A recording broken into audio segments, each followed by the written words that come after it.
details about the shooting in Innisfil that left 2 police officers and the suspect dead. Go out and get his grandfather coffee and everything else.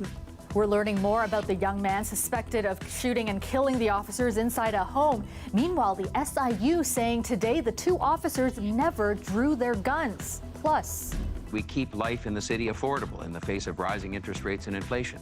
Everything that he's saying is he rode the coattails to victory.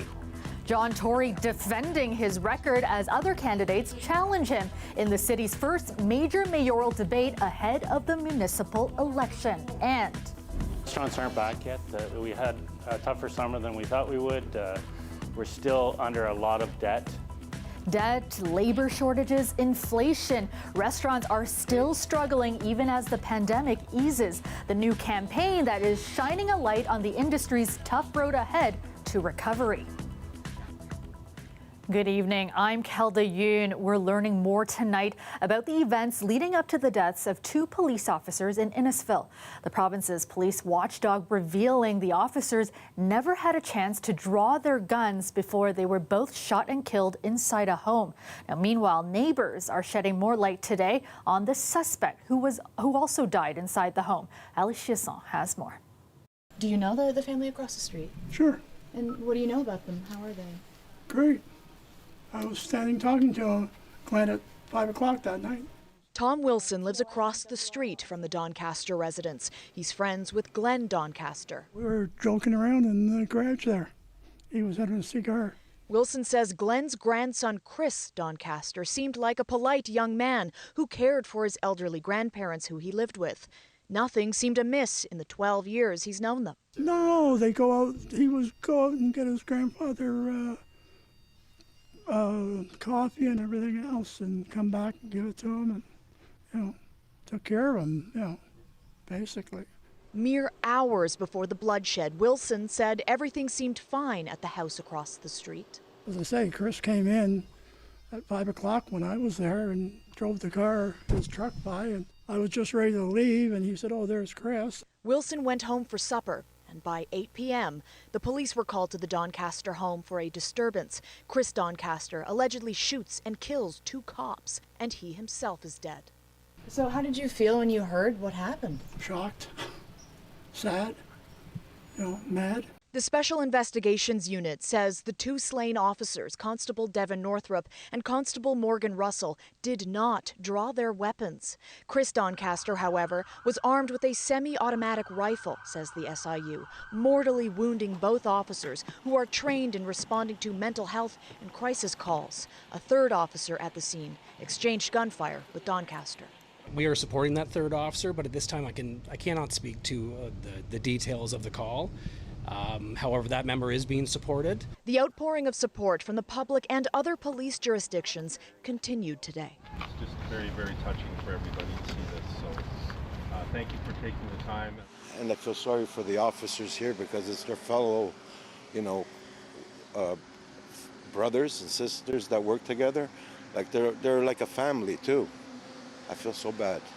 We have also learned that Christopher Doncaster had enrolled back in 2020 with the Canadian Armed Forces, but he never completed his basic training. And we also know that there was an exchange of gunfire that night between Doncaster and a 3rd officer.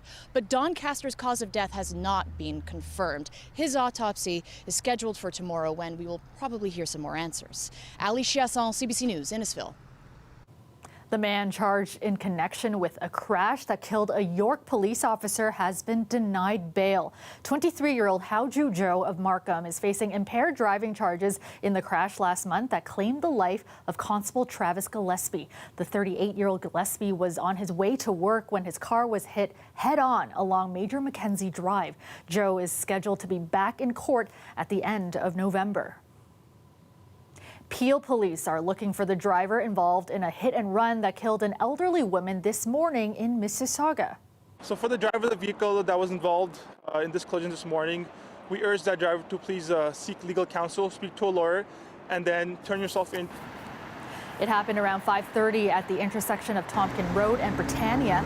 The victim was pronounced dead as she was being transported to hospital. Police say the suspect fled southbound on Tompkin Road in a dark-colored vehicle that is likely damaged. Witnesses are asked to contact police.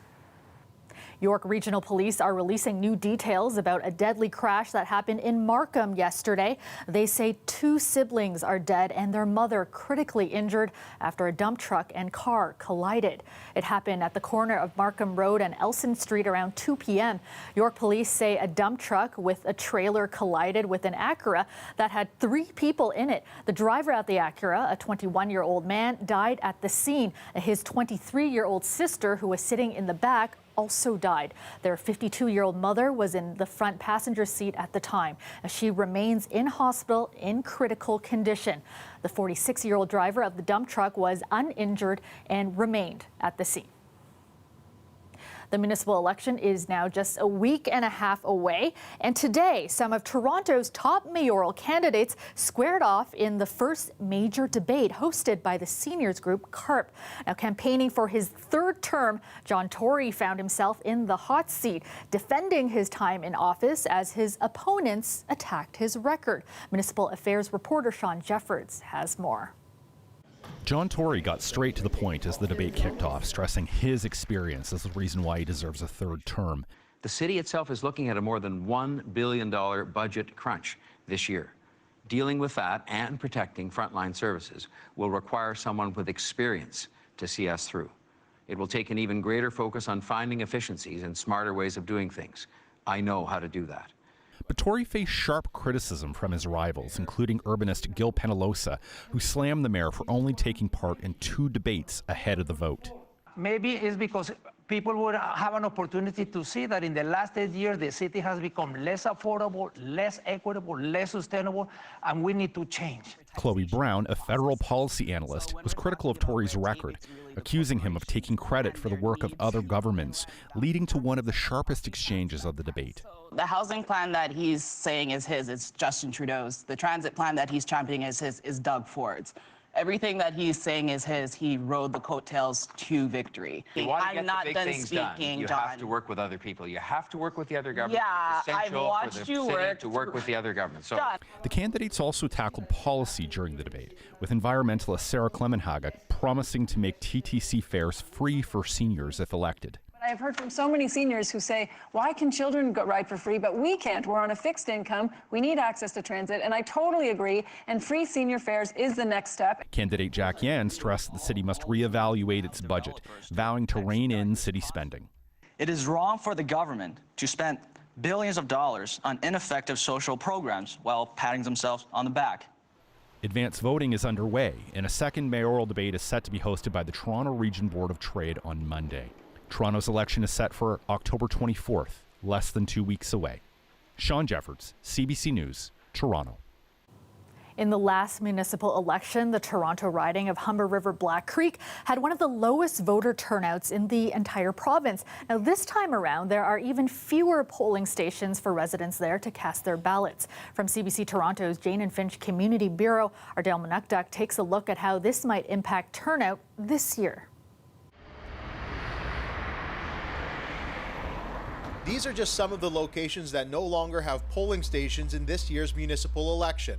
In 2018, Humber River Black Creek had 59 sites to cast a ballot. This year, just 44. And of the 15 fewer stations, 12 were in apartment buildings. Many of the voters here are reluctant to leave where they live to go and vote. Winston LaRose, or Mr. Jane and Finch as he's known, ran in Ward 7 during the 2018 election. He says residents there should have more access to voting, not less. There is just so much dynamic activity happening now that's realigning how the status and role of people will be in this community completely. As you can see, I'm standing at the corner here of Jane and Finch. The entire area now is being revitalized, and people are being denied a lot of access to opportunities. The city says that following the 2018 municipal election, Toronto Elections completed a thorough evaluation of all voting locations that included population data, voter turnout, and accessibility requirements. Those were key factors in determining the 2022 locations. I think we could be looking at a record low voter turnout in that particular ward. Voter turnout in Ward 7 was already one of the lowest in the city, just below 35%. The most recent data show that the area's population has grown since the last election, and the majority of the dwellings there are in apartment buildings. Some experts believe the reduced access in those types of buildings could disenfranchise voters who rent, but that might not matter to candidates. Conventional wisdom in municipal elections is that homeowners vote at a higher rate than tenants. So will people cast a ballot this year? Reaction was mixed among these renters. I'm a Canadian. I have to vote and to support my people. I didn't even know there's an election. I'm just too busy, that's why. I don't think I'm gonna have time. Election day is less than 2 weeks away. Dale Manukduk, CBC News, Toronto. Let's go to Dahlia Ashtree now with a first look at the forecast. And Dahlia, it was a bit wet yesterday, but it was nice to see the sun back out today. That's right, Kelda. Mostly a dry one and a sunny day earlier today. Now, I can't say the same about tonight. We are expecting to see some showers overnight, and that could be carrying in tomorrow as well. That low pressure system is slowly making its way in across the province. We'll be seeing some scattered showers tomorrow and on Saturday. But let's take a closer look here. So there's the precipitation making its way in, and there is that cold front as well, and that's when we're starting to see those cooler temperatures. And the rain for tonight, it will be making its way in, especially tomorrow morning as you commute to work. There's some scattered showers tomorrow in the afternoon as well, start to clear up towards the evening. And then on Saturday, mostly cloudy conditions, and then some scattered showers again Saturday evening, making its way into Sunday. So tonight, though, temperatures will drop. We're back down to those single digits. A little bit cool again because of that cold front moving in across the province. And then tomorrow, 12 degrees, 30% chance of scattered showers throughout the day. But we do get a little bit of that sunshine again. Kelda? Thanks so much, Dahlia. To Toronto's red-hot housing market now, and the city's housing bubble has just been ranked the worst in the world, beating out cities like Frankfurt and Hong Kong, which also made the top 5. Now, here's what some Torontonians thought of that distinction today. I'm very, very worried about the housing market with interest rates keep increasing. Are people going to end up in a recession, losing their homes like they did back in the 80s? Definitely, I'd like to buy, but I think I'm going to wait for a crash, but I've been waiting for 6 years for a crash. I am not actually very surprised. I have the feeling that it's going to go into depression next 2 or 3 years, but I believe that in the future, maybe 45 years, the economy is going to recover. The annual list from the Swiss bank USB ranks cities based on the risk of market collapse. Toronto rose to the top spot this year from second place in 2021 and third place in 2020. The city's index score of 2.24 is a sizable leap over the 2.02 score from last year. Now, USB considers any index rating above 1.5 a bubble risk. After a lengthy period of lockdowns and restrictions, this year finally brought back some stability for those working in the restaurant industry. But the woes are far from over. To highlight the struggles that restaurants will be facing for some time to come, Restaurants Canada is launching a new campaign. Patrick Swadden explains. It's a sight many are happy to have back. Restaurants open, diners happily eating. As pandemic restrictions rolled back this year, the tablecloths rolled out. But some are saying the gloom is far from over for the restaurant industry. Restaurants aren't back yet. We had a tougher summer than we thought we would. We're still under a lot of debt, and the inflation keeps going up. That's James Rylett, one of the regional vice presidents of Restaurants Canada. He says inflation, supply costs, and labor shortages are prolonging the struggle. 50% of restaurants say that they're in danger of closing if the debt doesn't get better. Jacob Wharton-Schuckster, owner of Le Phoenix on Queen Street, says costs associated with running a restaurant are skyrocketing. Massive increases in the cost of food, even in unexpected items like fryer oil, huge increases in the cost of meats, vegetables. But both Rylett and Wharton-Schuckster say the big one is labor. It's hard to get people back after the pandemic. A lot of people left the industry and they're just not coming back. Restaurants Canada says 60,000 job vacancies pre-pandemic turned into over 170,000 by June of this year. Being short even one or two people can really impact. A lot of restaurants have dropped lunches. You'll see the restaurants that used to be open 7 days now open 6 days or 5 days. Rylott says they're launching the campaign called Restaurants Have a Lot on Their Plate to draw attention to the struggles.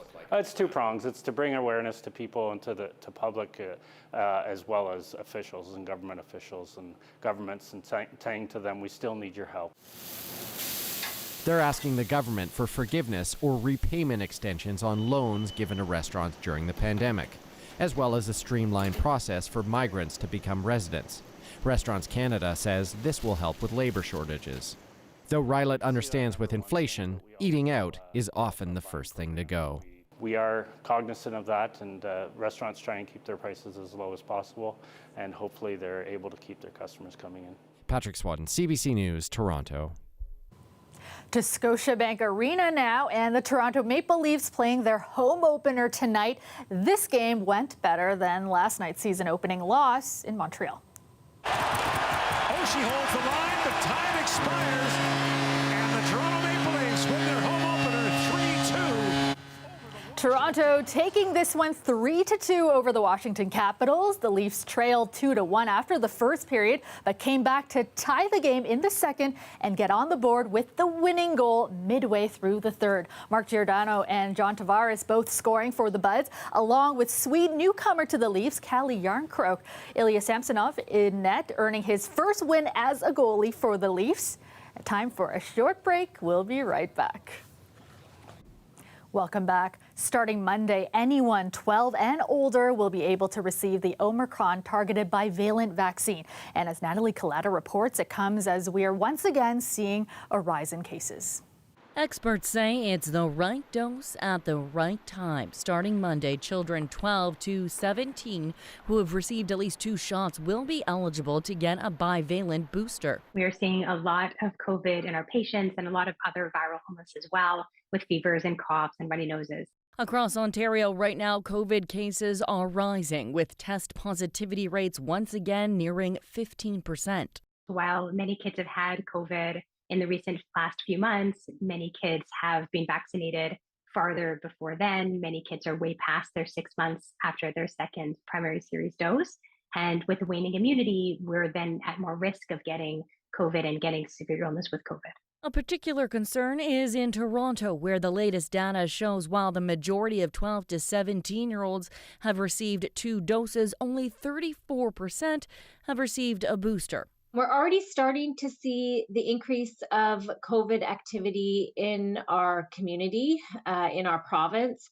And we expect that there will be a lot more COVID spreading this fall. It's why experts are suggesting everyone 12 and up roll up their sleeves once again, as they now look to figure out if we are in an 8th wave. We never truly finished this 7th wave. It plateaued. It didn't come down significantly. And what's happening now is that we're having a rise in cases. And that is associated with these newer variants, as well as potential with fading immunity at a population level. All at a time when mandates have been removed and heading into colder weather. I am concerned about this winter, given that we don't have the same public health measures in place, and we want to protect our health system. Flu season is also right around the corner, so starting November 1st, you'll be able to get your flu shot at the same time you get your booster. Natalie Collada, CBC News, Toronto. A live shot of the Toronto skyline, mostly clear this evening and staying that way overnight. Currently, it is 11 degrees downtown. Let's go back to Dahlia now. And Dahlia, it was quite rainy and windy when I was going home last night. Tonight, much calmer.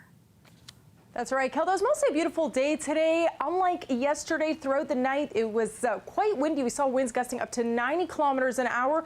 It was a bit of a breezy day earlier today, but nothing like it was last night. And we did see some damp conditions last night. Today, mostly dry, but we will see similar temperatures and conditions tonight because there is that cold front moving in across the province. We said yesterday that was moving in from Michigan, and that has started to make its way into the province and into Toronto really tonight. So if we take a closer look, we did talk about the rain that we could be expecting tomorrow, some scattered showers, and especially overnight tonight, going into tomorrow morning as you're commuting to work. And then it will slowly slow down throughout the day and then pick up back again on Saturday, which we'll get to in a bit. But first, let's talk about the windy conditions. Like I said, nothing like yesterday, but we are seeing a bit of a windy day again tomorrow. Overnight tonight, winds will be gusting up to 41 kilometers an hour. Nothing like it was yesterday, 90 kilometers an hour. It does start to ease up tomorrow morning, and then it picks up again Friday afternoon around 3 p.m.